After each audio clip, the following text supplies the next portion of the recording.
Beautiful, refreshing, polar. Anyhow, I was compelled to do this live today because of my real life experience yesterday. And it's been a theme of this show at times that the internet is not real life. And I experienced that once again yesterday. I've gotten caught up in the internet game too. But being out in real life, I remember they are not one and the same. We started with the basketball game. I thought was great, right? Sabrina Ionescu was nails. What a performance from Sabrina. She was tough. She was clutch down the stretch of that game. Maybe like the biggest star making moment of her career beyond what she did at the All-Star game with Steph Curry that had so many eyeballs on it. And it was cool. You know, the atmosphere felt big gamey. Even before the game, I'm out on the court, and you see the reaction when Stewie walks out and when Sabrina walks out and when Asia walks out, Kelsey Plum, the stars, the other stars in the WNBA. And I think that's a fair word to use for those women. And the vibes in Barclays Center were immaculate. It was incredible. I've been to a lot of events and games at Barclays, been to a lot of Nets games, and they support. You know, in New York, the Liberty never get talked on New York Sports Talk Radio. I'm going to see if I can fix it because that's a major New York sports team. The support that they got is indicative of a major New York sports team. And the crowd, I think it was, I would guess like 15,000 there for the game in support, cheering, maybe louder than I ever heard a Nets game before.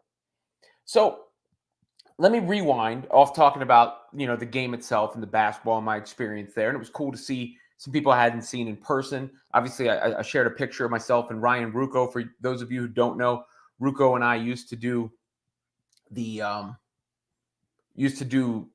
radio in New York together. And he's been doing WNBA games for a long time. And, and another point real quick before I get back into the broad point. The ratings. A lot of people talked about the ratings. Did they fall off without Caitlin Clark? Yes. We knew it. Like, none of y'all have to tell me that Caitlin Clark is way more popular than anybody else. It's not close. It's not even like remotely close. It's not a conceivable thought to put anyone else in the same sentence as Caitlin Clark when it comes to popularity. It is a laughable proposition. If you do so, you are being intellectually dishonest and you're full of it. Like, that's it. It cannot be taken seriously. I don't know if fans need to brag about that anymore because it's painfully obvious, and I think it polarizes people in a certain sense. Because the ratings for game one, I'm not even talking about game two, which I was at last night. The ratings for game one of the Liberty and the Aces up against the NFL almost did 1 million viewers. Yes, Clark's last game did 2.5 million. I think that was the one that wasn't up against the NFL. The one that was the relative one that was up against the NFL was over 1 million. Over 1 million. And that is, it's still impressive to me because last year's WNBA Finals, this game outrated. So that shows you there is growth in the viewership and the interest beyond just Caitlin Clark. And so that's a good thing. It's a good thing. But being amongst the people and the fans, like those are Liberty fans in that building. Those were Liberty fans in that building, not fans. And it was the same thing. I went to the game with my daughter when Caitlin got hit by Jonquel with the screen. I did this. I didn't mean to do that. It was just a screen. And her eardrum was ruptured. I saw that happen live, and I knew from a scheduling standpoint it was going to be a rough game for her. But it wasn't a Clark crowd at Barclays for that game either. I mean, there were Clark fans there, but it was a Liberty crowd. And last night was bumping. It was legitimately bumping. I don't know if it was technically a sellout, right? I don't know how many seats are allotted, but I looked around and I didn't see. I'm there, guys. Like, I looked around. I did not see many empty seats. And there were a lot of people there. And it was loud. it was loud. So I'm guessing, in the neighborhood of 15,000, roughly. And now I'll get back to the broader point because COVID, I think, messed up a lot of things. And it really pointed out to me how nuts people can be on all sides of things. Because, I was much more politically outspoken before COVID. I was in protests and stuff like that. And, I thought things were very much more defined. I've never liked labels. Like, I've never liked identifying myself by a political party. I just never have my whole life, even if I tend to vote with one political party. I just never liked boxing myself in and calling myself this or that. Like, I've been called liberal by people, and that is fine. Call me that, because by the definition of liberal, I certainly am. I'm open to new thoughts and ideas. But when COVID happened and everybody was on a screen all the time, I started to see, oh, people are out of their minds. There was a new controversy every single day, oftentimes about nothing. And it cheapens the real issues when people lose their mind over nothing. And that happened every day. And people were tribalistic like hell, especially around vaccines and masks and all that. Because I would see some that I would normally align with saying crazy things or things that weren't in conjunction with what was obvious and common sense. And I just wasn't going to fight with people about a vaccine every single day. And when it came to, COVID, my point of view, and I had, look, my wife's grandmother died because of COVID. I understand the seriousness and how tragic that was. But at the same time, I think it was fairly clear, when everybody talked about a lockdown at the beginning to stop the spread, to me, what stopped COVID was the spread. The reason that we're not in COVID anymore is because so many people got COVID that it became more like a typical illness that we've lived with our whole life, where when you used to get a cold, you didn't go run and test yourself to see what your cold was. And that happened because of the ubiquity of the virus, right? But people would still fight and fight and fight and fight and fight and fight every day about whatever the case may be. And there were so many, there's so many real life things that should be taken seriously. And then those things get brushed off because people are fighting and fighting and fighting and fighting. Or fighting about, something that affects such a small portion of the population as if it was an issue for everybody. Everything that hurts anybody is an issue for everybody in my worldview. But what I'm saying is the proportion of the coverage and the proportion of the outrage and the proportion of the, what people were saying versus the magnitude of the issue or the people that actually were part of the issue. So that was just to level set to me that, like, it was on the screen and you see that on the screen and that's what people are doing on the screen every day. But that's not what happens in real life when you're out amongst people. And again, I was out amongst people last night. I was in the media room. I was on the court. I was in the media seating section, but, amongst the crowd, and you can feel the crowd. And I just say that to say the fact that we've spent so much of the season on negativity, I do think is a manifestation of social media and being online so much. Because even the comments that players have received and the talk, how that dominated talk, I think that is a very, very, very, very small portion of fans. And some of those are not even real people.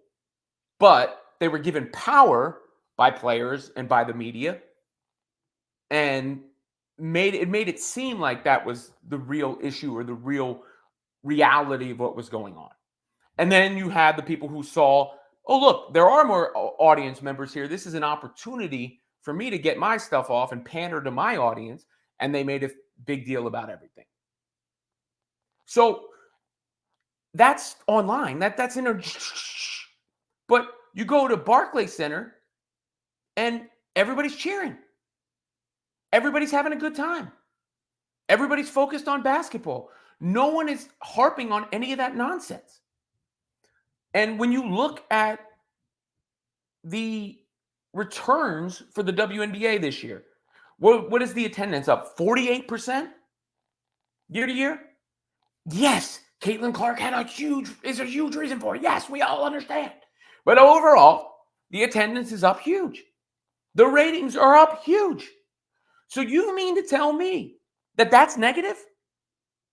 You mean to tell me that all those people who are putting their butts in seats by paying their own money for tickets are there to cause problems?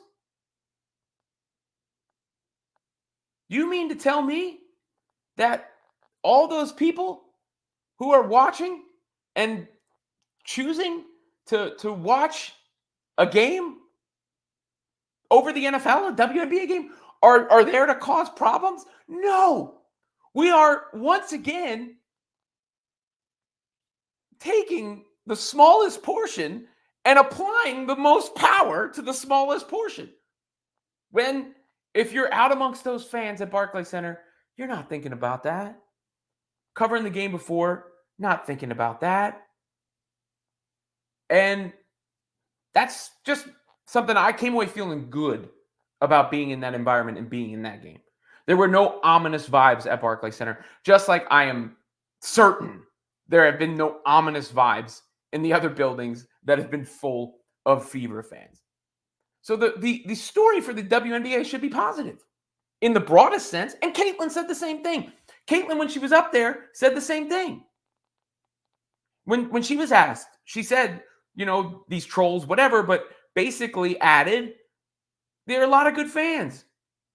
New fans, old fans, great fans. You don't want to alienate them and label them. So I just, if we're dealing with reality, we can deal with the internet or we can deal with reality. And the reality would tell you millions and millions of more people are watching the games and attending the games than before. Millions. Not a few, millions. There's no way that is a negative for a professional sports league. I'm sorry. There's just no way. All right, that's it. I don't have anything profound, unless that was taken as profound. We can get into the comments. I want to talk about the game. I want to talk about whatever. I know the Caitlin Nike thing is a big deal now. I already filmed a video on that I have that scheduled to drop at 9:00 tonight. So that will be dropping a little bit later. But it was a real cool scene and fun vibe at Barclays Center. Cool to see some people I hadn't seen in a minute. See some of these players up close. Obviously, it was, I thought, an excellent game, a tight finish. Becky Hammon almost gave a concession speech after the game, it felt like. She compared the Liberty to the Spurs the year after the Heat beat the Spurs, and then the Spurs smoked them the next year because they were motivated. It was basically her saying, yeah, we're losing. We're losing to the Liberty.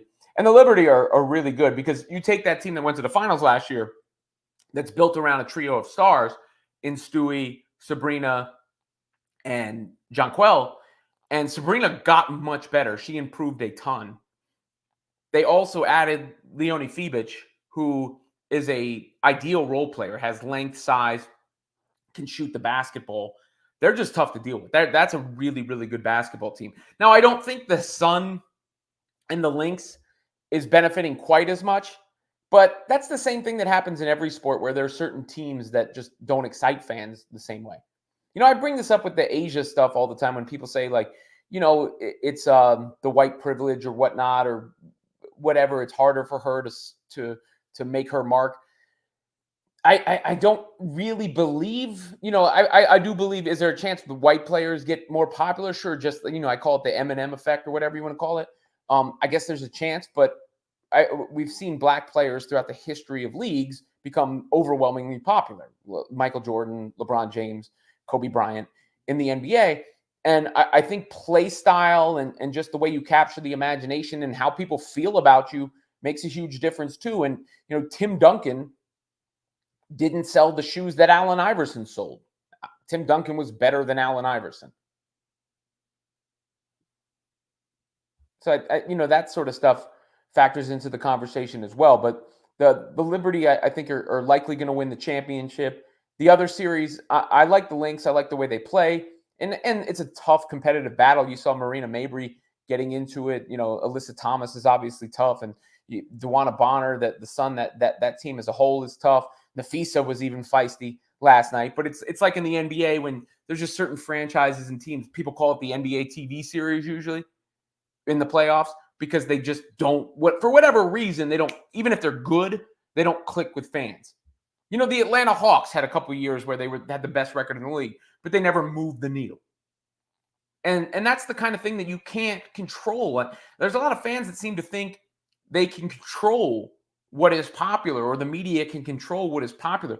The media generally is promoting things because of the popularity, not the popularity coming from the promotion. I mean, you see, they're going to talk about LeBron James every day on those shows, or the Dallas Cowboys every day on those shows.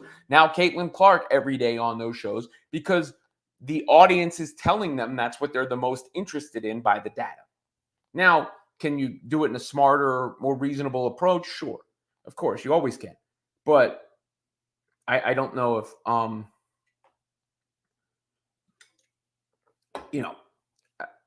don't know.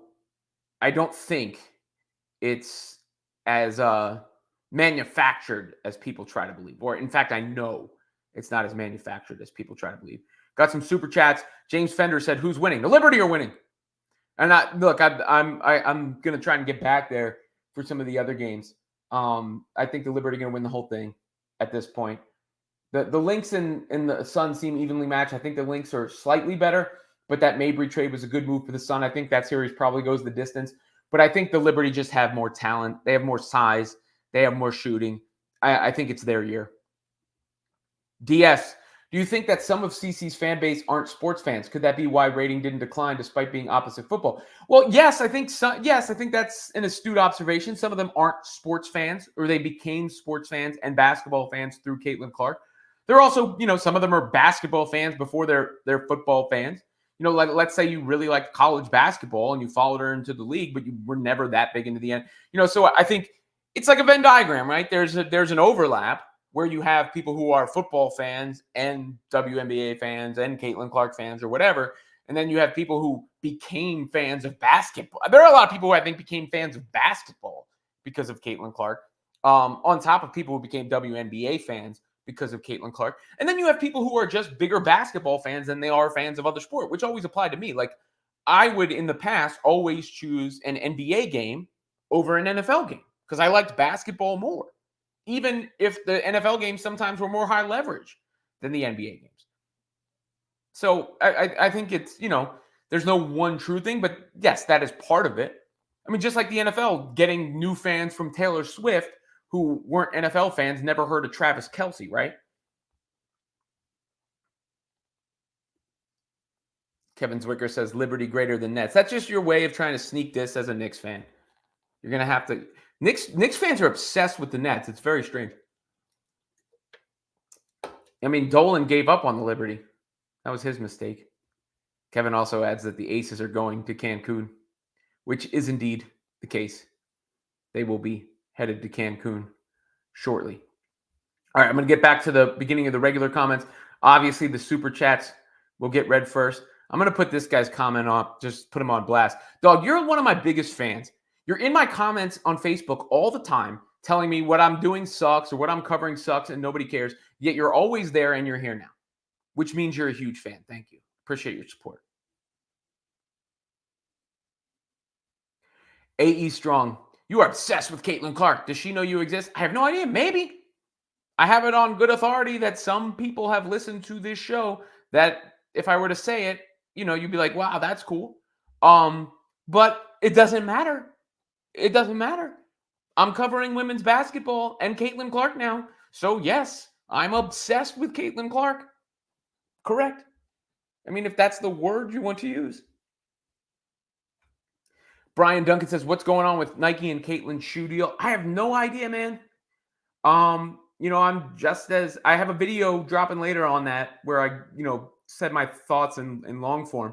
But my hope is that they're waiting for their big drop. Like I use Jay-Z and Kendrick and guys like that as an example. Like Hove will be really quiet until he's ready to go. And then it's like comes with this big innovative release. Or Kendrick is really quiet until he drops his thing. And then it shakes the world up. So I'm hoping that's the case with Nike is they don't feel the need because they know once they do it, it's going to be big. James Fender adds, I didn't even know they were playing. I just said it because it seems to be a constant battle.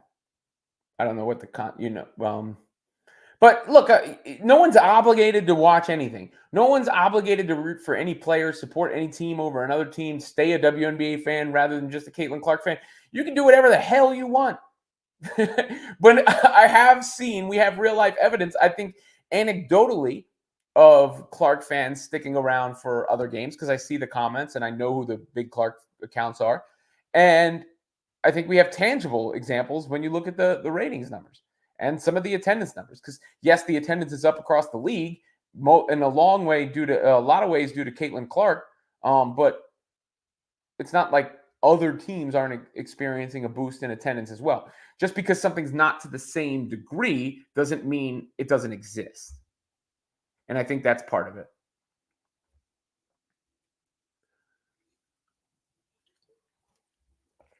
Mr. Acosta says Barclays was rocking last night. We met in person at the Jay-Z exhibit at the Brooklyn Public Library. And Mr. Acosta had a viral video. He's the one that got the video of Kelsey Plum getting yelled at by Becky Hammond. Spinks the Cat says Asia is disappointing as the MVP of this league to have spoken the way she did in such a racist manner.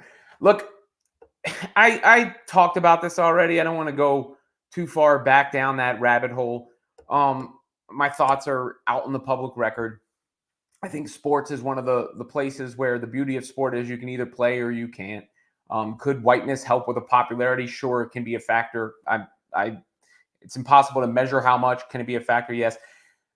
What really rubbed me the wrong way about those comments, more so than like if we were to do a deep dive into the comments, is like, who says that to somebody? That was the part that rubbed me the wrong way the most. Even if, we want to apply a level of validity, who says that to somebody? I don't know the number on the Lynx and Sun game. I know the first one was like 700,000. I don't know game 2. I don't know any of the game 2. Spinks the Cat says 14,200 attendance and tickets were fairly cheap, but either way, it's a good crowd. Well, no, I don't. In fact, I think Liberty is a little bit less to do with Caitlin than some other teams because they've been working toward that. They were in the finals last year. So I think they're one of the teams that is kind of done it on their own. The Aces would be the other that stand out to me in that regard, where they're selling out and have sold out. Does it hurt? No, of course. And then who cares if tickets are cheap? Like, why do we need tickets to be expensive? You want to be able to go. They weren't that cheap. I mean, yeah, maybe $35 to sit at the top of the arena. But the Liberty have built and cultivated their own fan base. I like Caitlin may have given them a little bit of a boost, but for the most part, that's been building in Brooklyn. Really doesn't have much to do. James says, I live in Florida. We got electric on today, but it will be some time before cable is back. Okay. Well, you have electric. You have internet? You must have internet. You're here. Are you on your phone? But if I can help you in some way, let me know. And I will do my best to help you.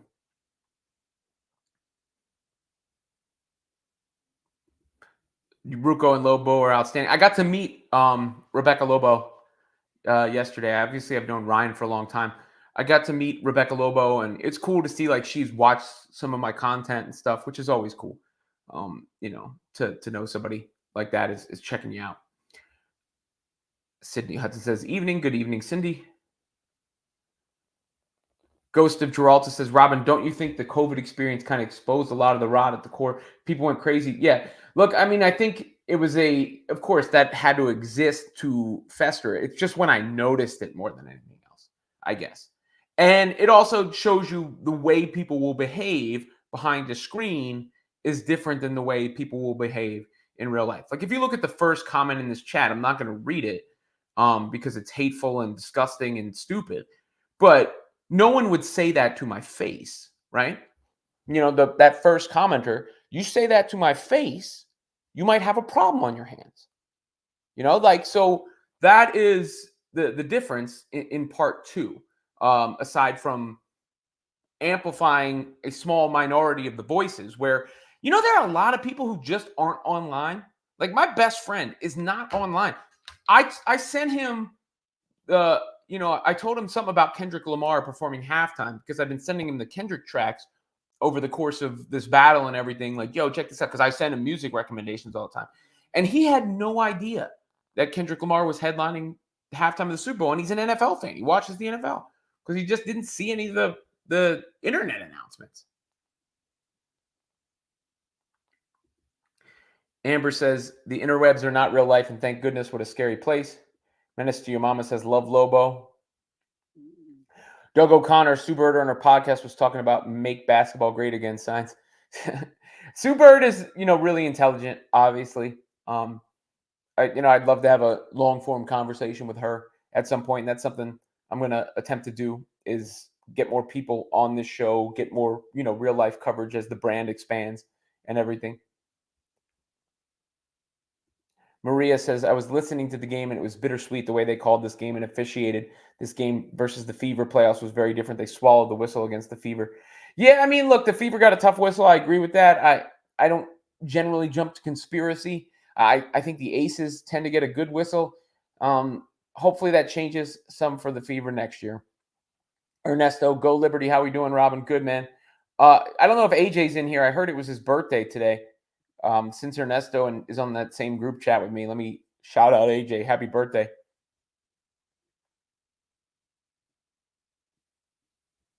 Happy birthday. Katie says, I saw on Twitter the Atlanta coach was also let go. Did you see? Yeah, I did see that. I don't have a strong opinion either way. Look, the coach is always the easiest. No one's ever happy with their coach. The Warriors fans aren't happy with Steve Kerr, and they've won all these different championships. So I don't know if the Dream, failed to meet expectations. I didn't watch the Dream closely enough to have a real informed opinion on it. That's it. Who is Ruben? Are you talking about me becoming a YouTuber? Starscream says, how was it seeing Sab in person? I know you think CC is head and shoulders above her, but I think it's closer than you think. Well, head and shoulders is strong. I think the difference between Sabrina and Caitlyn is Caitlin's just a more dynamic athlete than Sabrina, where she's faster. I think, moves at a different pace. And Caitlyn is gifted in her floor vision, as gifted in her floor vision, I think, as any man or woman I've ever seen. But Sabrina is a terrific damn player. There's no holes in her game. She can shoot. She's worked on her finishing. She's strong. She can set her teammates up. She knows how to run a team. I'm a huge fan of Sabrina, and she's clutch. She proved she was clutch.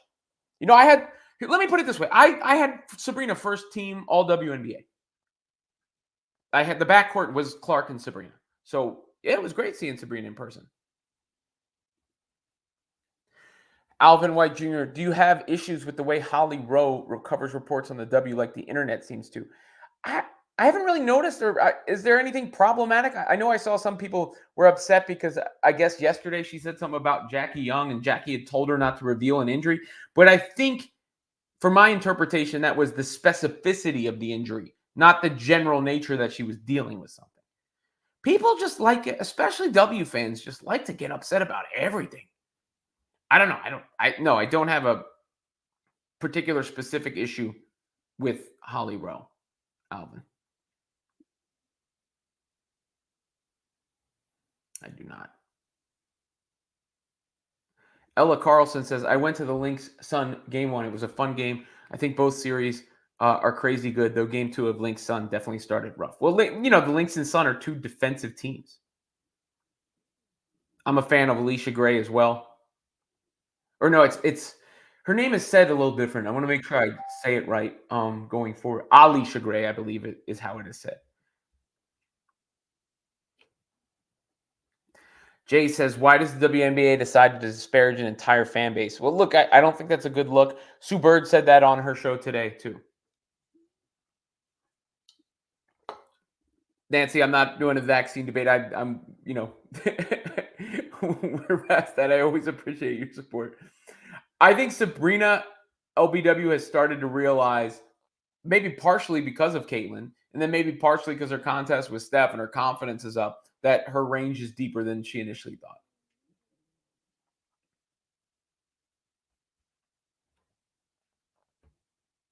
And Straight Ballin with a good comment in response to Starscream. This is where Clark can learn from Sabrina, because Sabrina down the stretch, if you notice, like one of those was a drive to the left, which I think she wound up finishing with the right hand, and then the other one she went to the right and pulled up right over Asia, like free throw line extended, and those are the shots. And Caitlin started to take those a lot more as the WNBA, as the Fever season wound down. So I think she's already doing that. But those are the kind of tough shots you have to make in high leverage playoff situations, because teams are going to try to take away what you do best. And Sabrina is a much better player this year than she was last year. And that arena gets super excited for the logo threes. Basil, this is pointing out the record of the Dream coach, 48 and 68. Can't really argue with her being fired. I mean, look, that's not a great overall resume. I would agree with that. That has to factor in. I mean, that's the bottom line. It's not, that is the bottom line.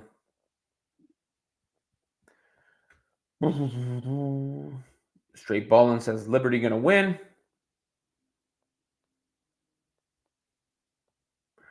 No, Little Panda. CC will get her shoes. People are just wondering why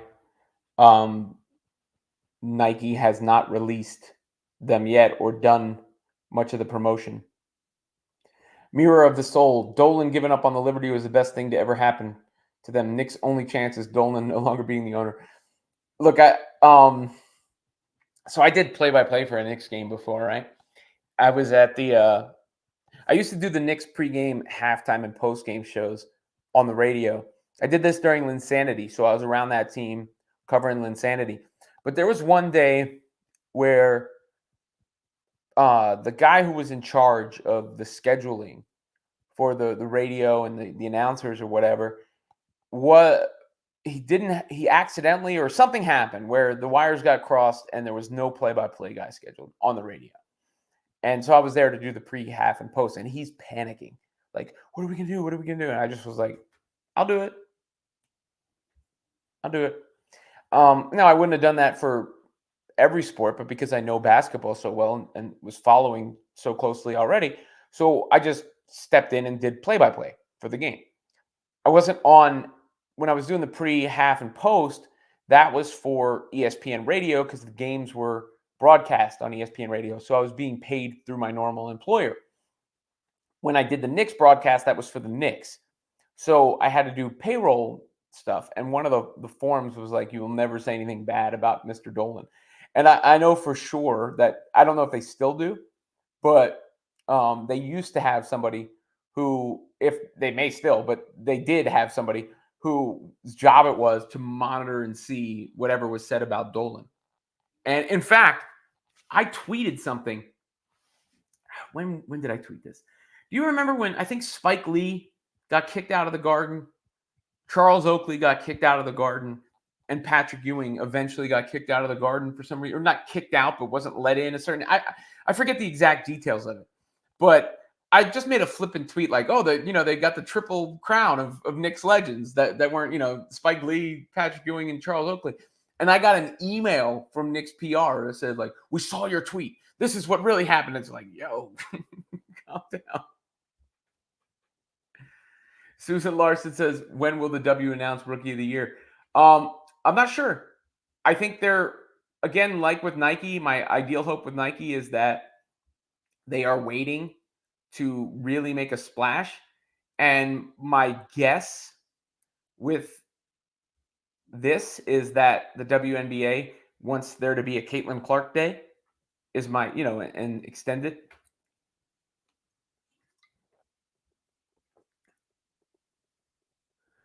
Robert adds to that same conversation.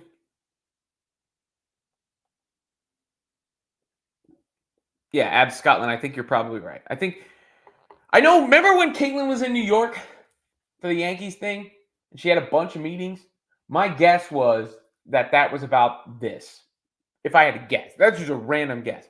But I will bet you will see some like huge promotional rollout, and it'll drop out of nowhere. Is my guess. Yeah, Rookie of the Year has not been officially announced yet. It was leaked. Ty Leeper says Candace Parker had the best rookie of the season ever, Rookie of the Year, MVP, semifinals. Now, look, Candace Parker's the other candidate, but it must be noted that fan voting counted for MVP then. And if fan voting counted for MVP now, there's a very good chance Caitlin Clark, I don't know how much the percentage was, but she would have been higher. And depending on the percentage, she might have won MVP. What's my beef with the Aces? What's my beef with any team you don't root for? I'm not a fan of the Aces. I don't love the way they conduct themselves. Um, and I think they can be obnoxious at times. And, it's my prerogative to prefer one team to another. I don't have any actual real issues with the Aces. And I will always uh, evaluate in an unbiased way.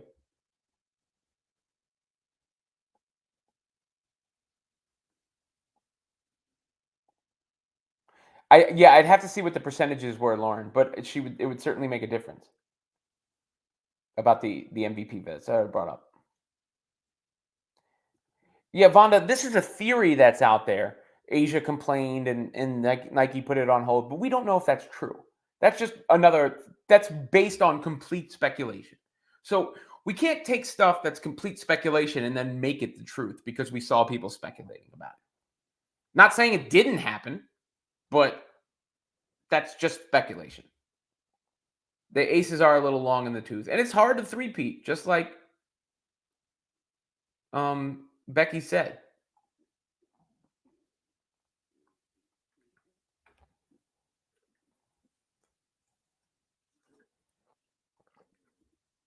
Uh, is CC being off this? Yeah, no. I understand you don't have any malice. I don't think anything can hurt Caitlin Clark's brand. Like I don't know how else to put it. I know people will say like you're by with Caitlin Clark is a different level superstar. She's bigger than the WNBA on her own. She's bigger than a lot of sports leagues on their own. She's as big as anyone in She's the face of basketball going forward. I really believe that. So no matter what she does, when she does it, on any timeline, nothing's going to hurt that. For the people who go, oh, you're talking about Caitlin Clark so much, or I'm sick and tired of hearing about Caitlin Clark. Well, first of all, some of the people who say they're sick and tired of hearing about Caitlin Clark actually talk about Caitlin Clark the most. But anybody who has that mentality is going to have a rough decade or so. They're just going to have a rough decade or so. And like, to pull this back up, I think today's an example. People are going to find ways to talk about Caitlin Clark. She don't have to do anything. People are going to find ways to talk about Caitlin Clark. They're going to want the merchandise, like Cindy. Who are the 6 I would protect for the Fever? Caitlin Clark, Aaliyah Boston, Kelsey Mitchell, Lexi Hull.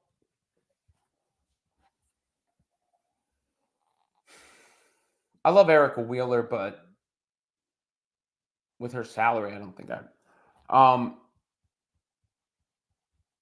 Temi Fagbenle and maybe Dantas.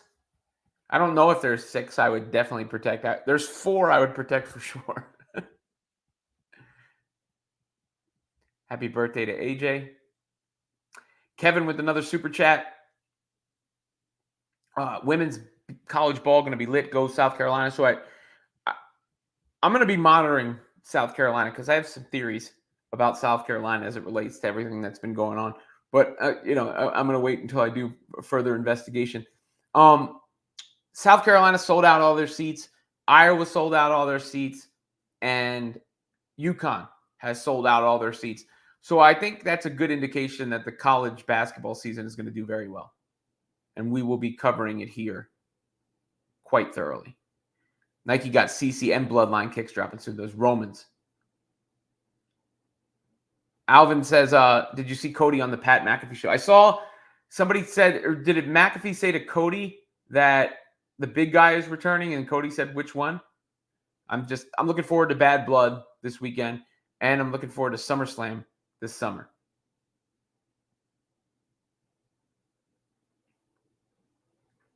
I think I got lost in these comments. There are so many, thank you guys, so many comments here. But Brett Rathcliffe says all the non-playoff coaches are getting the axe. Sabrina is clutch. Sabrina was awesome. I would love to have Sue Bird on my podcast. In fact, I will work on it. I don't know if the W is an inferior product compared to college basketball.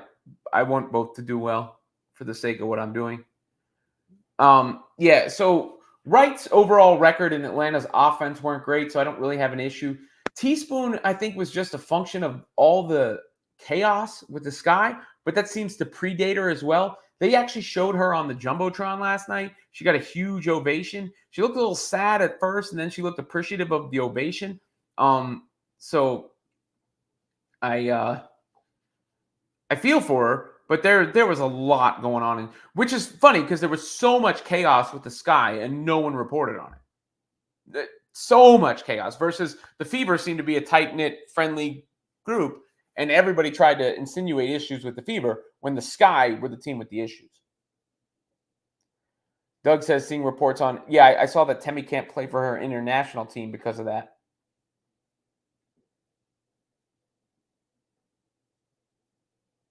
Nosy Gamer, with Caitlyn and her fans getting tarred as racist, do you really think Nike wants to be associated with it? Well, again, I did say I do think companies are wary of being seen as not PC and not inclusive, but that doesn't apply to Caitlin Clark. And they gave her $28 million. So eventually all that's going to be in the rear view because it can't continue. Like, some of it is because of genuine hateful comments that were out there.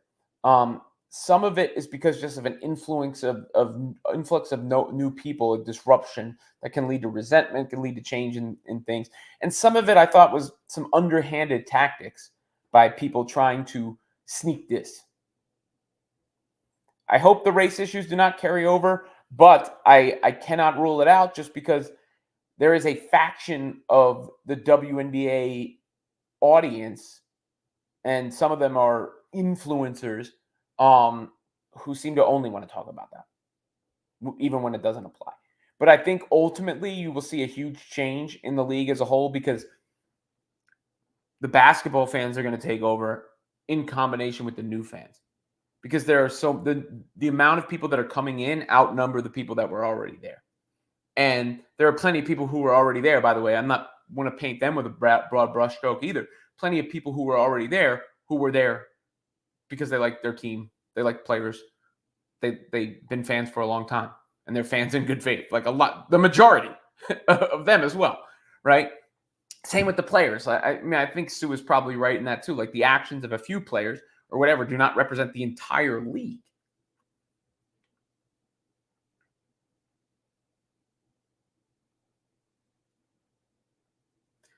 Got to do play-by-play of a Fever game on a live stream next year. I'll do it. I did a. I don't know if I can. I think I might get fined or whatever. You can't technically do it, but maybe I'll figure out a way to do. Maybe I'll just do a real game. The internet does consume real life. I mean, look, I'm chronically online. Don't get me wrong, I have to be, but I think for the most part, I'm able to separate. You know,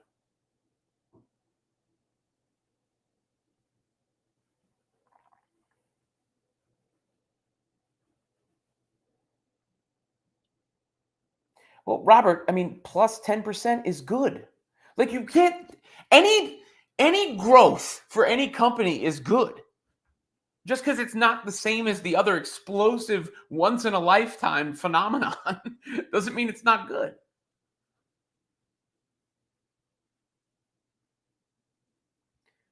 Basil, because they can select free agents from your team.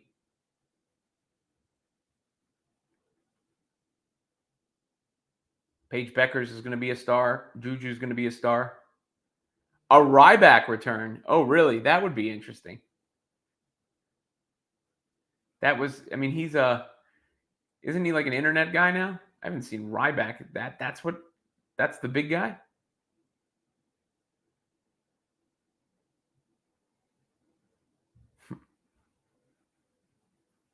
Pro Charge Moper says race wars will be much less prominent as the new wave comes in and rules are put into place. Yeah, I mean, look, I'm hoping so because it gets exhausting. And that's part of the reason I did this episode is because I was there and that's like, not what's talked about. Who do you think is the best free agent for the Fever to fill gaps? Go WNBA, go Fever. Well, it looks like Nneka Ogwumike is going to stay in Seattle. She would be ideal. Satu Sabali is another one who would be ideal. But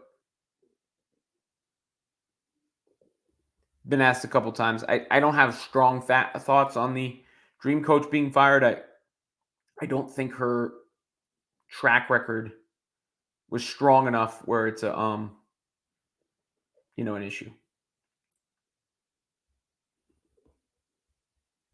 Jasmine says, "Am I a terrible person for wanting the Aces to get swept?" Justice, no. I think it makes you a good person. In fact.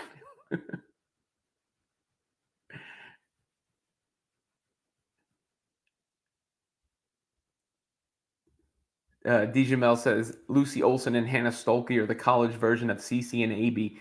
That's what I'll be watching until CC comes back. Look, I think Iowa has now become a more prominent program as a result of Clark. In fact, if you go a couple videos down, there's a YouTube short. I was in the scrum with Kate Martin, who was talking about her experience at Iowa yesterday. And I think, when you have some figure of that level, it's going to put Iowa on the map going forward and make them a more favorable destination. The way I see it, I'm looking at it, and this is the same way I would look at covering Clark, right? I'm looking at it as UConn, LSU, South Carolina, Iowa, and USC. Those are the big five in my brain going into the coverage as far as where I expect the most interest to be. Wody Mac on YouTube and all other platforms. All the Paige butt kissers because she represents an acceptable non-black athlete to a certain few. Look, Paige gave the ESPY speech, and she certainly, I'm not going to diss her for giving that speech either. And a lot of people were touched by that. So that's cool. But not everybody has to say the same thing or behave the same way. And Paige is very entertaining. Like, Paige has charisma, and Paige can hoop too. So she's going to be a star for sure. I think she just used as a prop a bit to go against Caitlin because there's no way to go against Caitlin from a basketball sense anymore. And I think that eventually gets to the point where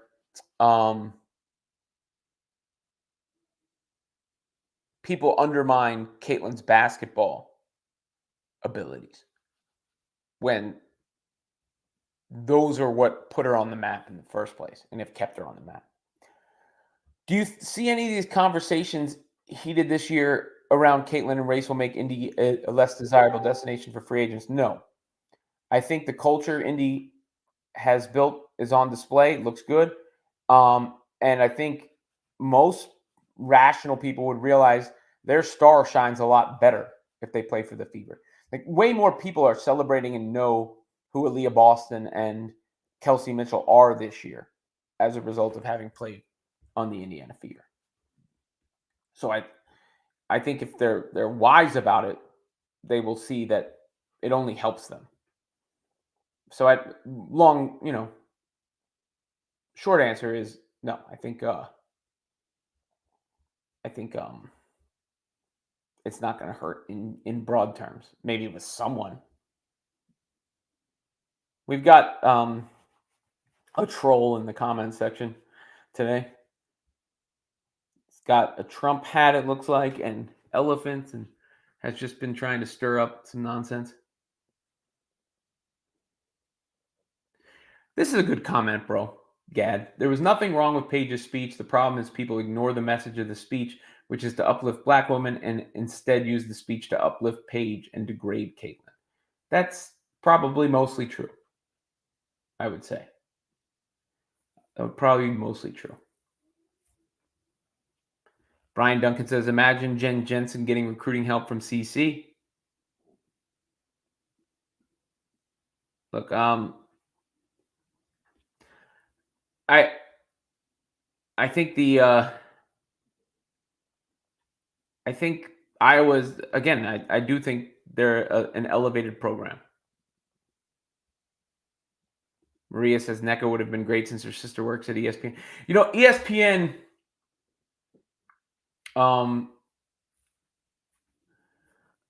did its darndest to muddy this up too. I do think they played a role, a rather large role considering they're ESPN.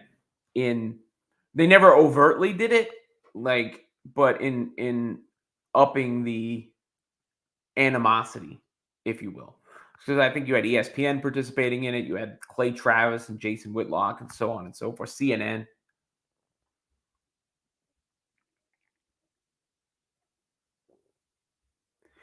Henry Patterson says Iowa program is growing because of Clark and the new additions to the Big Ten, USC, UCLA, Washington, and Oregon. They have a better chance of recruiting California college players. Well, one of the benefits that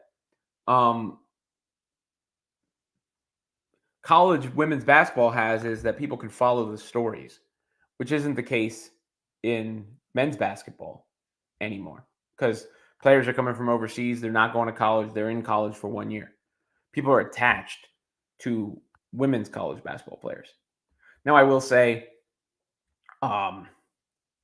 conferences, I can't keep track of conferences anymore. Why do we even have it? It's the Wild West. Nowhere but everywhere. Who are the 6 players the Fever will protect? Again, I know 4 for sure. They will protect Clark, Boston, Mitchell, and Hull. Beyond that, your guess is as good as mine. I think it comes down to Fagbenle, Dantas, Smith, and Wheeler. The argument for Smith would be she has trade value. I don't think she has that much trade value, to be honest. I'm highlighting Jasmine's comment here just to make a small point that I think gets lost a lot, and this is an issue with white people talking about black people. I am a black woman and found Paige's speech uncomfortable. I think oftentimes it's almost disrespectful how black people are treated like a monolith, where if one black person says something, that means all black people feel that way. And I know from my own personal experiences, obviously that's not the case. And I know from common sense that we're all individuals. And so, yes, there is a, certain level of pride many times, a certain level of community many times, just like there is with all groups of people and races and religions and the like. But there are a lot of black Caitlin Clark fans, which I've pointed out many, many times. In fact, that they call themselves the CCFC. Many of the biggest CCFC members are black.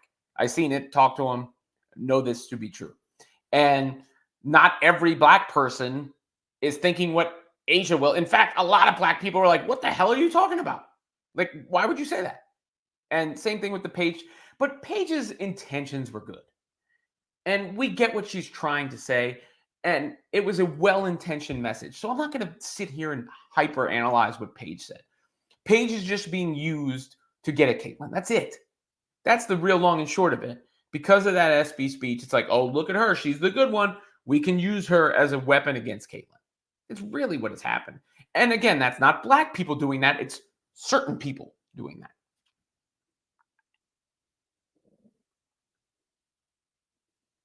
But her intentions were good. And I think a lot of times that's what really matters. Not everybody's going to say exactly what you agree with, or that's okay, or disagree with, or whatever. Like, I'm sure I've said a lot of stuff some of you guys don't agree with, but doesn't mean we can't converse about it and have a dialogue about it and treat each other with respect.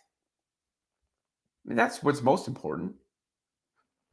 But some people, a lot of this is a lack of respect. People just snap at you and call you things like, call you a racist or call you the black version of that, when not racist, but words I'm not even comfortable uttering out loud because you said Angel Reese needs to get better at finishing, or Asia Wilson missed a layup,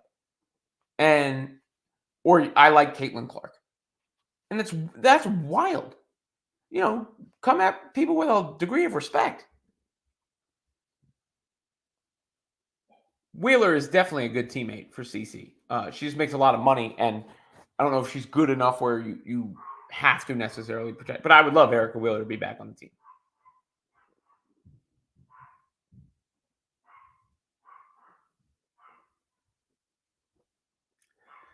That's not what I said, Basil. I was talking about a different word that black people are being called, not what black people are saying towards white people. What other black people or even white people are saying to black people based on their opinions.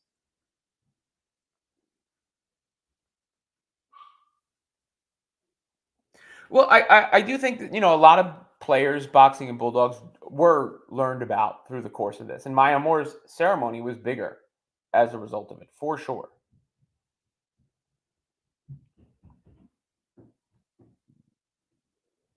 For sure. But I mean, I think as Cindy says, live and let live.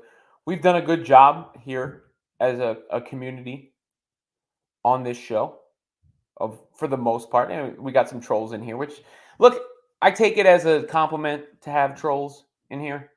It means people are noticing, and the trolls want to be fed. They're like gremlins getting wet after midnight. You feed them, they're going to get more power.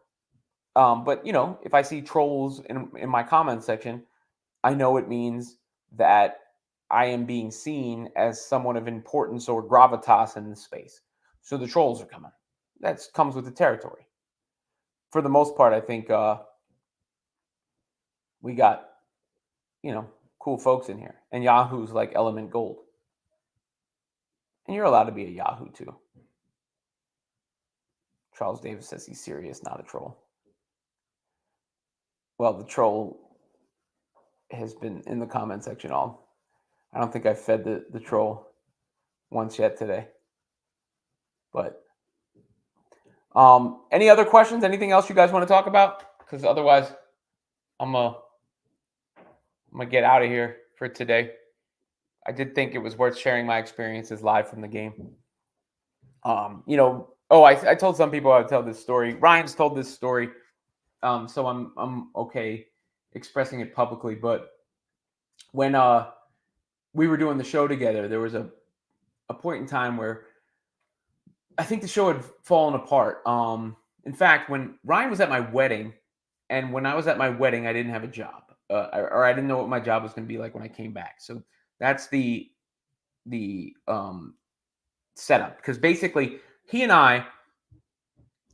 So my career at ESPN Radio was tumultuous in the sense where when I got there, I was an intern with Stephen A. and with Max Kellerman. And I had known Max. I was friends with Max. I'd worked on Around the Horn. Max is the one who got me in the door. And my first day, I worked on Stephen A's show. I got him a hot dog across the street, uh, sauerkraut, no ketchup and mustard. I remember the order. So I worked on those shows, but I eventually became a sidekick on Max's show. And I was the producer and essentially a co-host, but I got kicked out of the show or booted off the show many times, like kicked off the air as basically punishment to Max, I think. Because we were, Max was a little at that time um, not so great with authority in those senses. And uh, the I was always called into the principal's office, but I would get kicked off the air and I didn't know where we were going. And I thought we were ahead of our time. Like if you go back and listen, I'm sure there's some fans from that show, but we were ahead of our time because we were doing stuff like building a superhero football team, and we got yelled at for that. Like, so who's the quarterback on the superhero football team? Is it Superman? Is it Captain America? That kind of thing. Where do you fill out the positions? We also did a killer animal tournament where we had Jack Hanna on to help analyze it, and we had the regions. And in the Arctic region, it was the polar bear, and I think the number one seeds were an African elephant, a polar bear, a Nile crocodile, and a Siberian tiger, if I recall correctly. But we did that, but we got in trouble for doing that too. And we got in trouble for all sorts of things. And eventually, that show. We even covered. We did a bit where we were covering the New York Cavs of Cleveland, where we were trying to recruit LeBron to New York, but we covered the Cavs as if they were a New York team because the Knicks were so bad. So all that is to say that my tenure there ended, and I was without a role, and I was just kind of wandering in the offices every day. And they assigned me to help Warner Wolf. If you remember, legendary sportscaster Warner Wolf. What a great guy. Let's go to the videotape. Great guy. And I was assigned to help him and basically be his right-hand man. But Warner gets fired because of something that happened with Don Imus, like within a couple days. So again, I'm there and I have no role. And I didn't know what I was going to do. So finally, I got assigned to Ryan Rucco's early morning show. It was starting. I think it started as called as the leadoff spot. But in this meantime, I was trying to figure out ways to get myself back on the air. So I created a daily segment that I would do with Colin Cowherd, and I recorded it with Colin. And then when I was doing the show with Ryan, I created ways and segments and produced things to get myself on the air. And there was a new boss at the time who liked it, different than the guy before.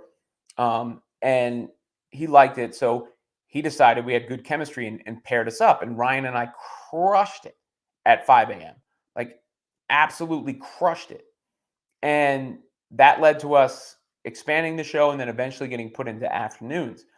And when we were put into afternoons, we did Super Bowl stuff. Like we drove to Dallas in a Hummer and stayed at various places and did the show from various places. And then when Stephen A came back to the network, they needed a place to put him. They weren't going to keep him on at nights. And we had the least gravitas, contractual strength. So they blew the show out. Ryan was partnered with Stephen for a while. I was without a job. That's when I got married. When I came back, they offered me the producer's job on the Michael Kay show. And I said, no, I only wanted an on-air job. And that's what led to me doing early mornings. But nonetheless, Ryan had wound up partnered with Stephen A. I forget everything that happened there, but this is when his play-by-play career really started taking off. And I knew from working with him that was always his dream. He had said he always wanted to be a play-by-play announcer. So one day we're doing an appearance at Resorts World Casino or one of these things. And he was talking about like the stress he was facing at the radio station and decisions he had to make. And I basically told him, dude, just drop it. because your schedule is going to open up, and that's going to lead to more of the play-by-play opportunities, which you already know you want to do. And that's what he wound up doing.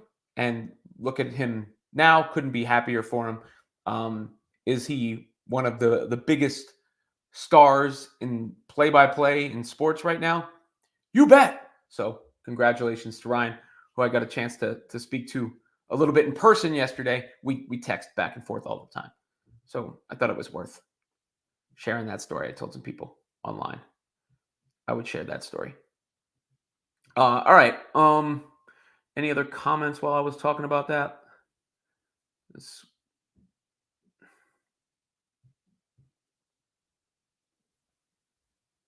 Wait, is this you're the same person? Spoiler alert, the name is Basil, like the country Brazil without the R.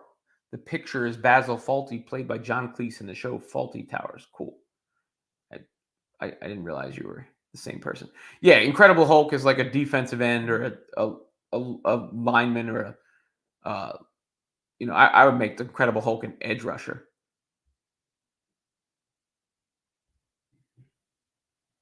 Yeah, I was an intern on Around the Horn before that. Um, that's where I got to know Max. And when I came to the city, I actually, uh, I was I lived with his parents for a week and on his couch for a week in various places before I could find an apartment. Your job at the wedding is to fully utilize the ultimate open bar without embarrassing your mom and them. Look, maybe I did at my wedding, but I don't drink now, and that's part of the reason why. Uh, I There's a whole episode on that if you want to scroll down to the origins of the show. But I do not drink alcohol, only Polar Seltzer. Not the same person. Got it. Batman, I don't know, has the physical capabilities to play QB. I don't know. I watched LSU and Iowa with Max in the Elite Eight last year.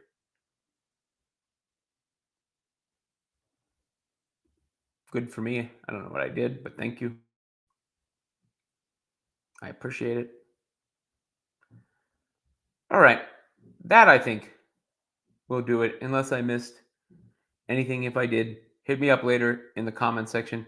Guys, just please always remember I do my best with the comments. I get so many comments. I try to, obviously I'm going to read the super chats first. That's the whole point. But I don't want to make people pay to talk either. So I try to get to as many comments and be as inclusive of the, you know, everybody as I can. Hating on Batman. Yeah, because Batman's a bum. That's why. I mean, Batman could be the coach. He shouldn't be on the field. I'd much rather have Batman as the coach. That I would sign up for. But you can't put Batman on the quarterback. Physically, he's too limited. Thank you for being a part of the stream. Appreciate all y'all. Until the next one, eat.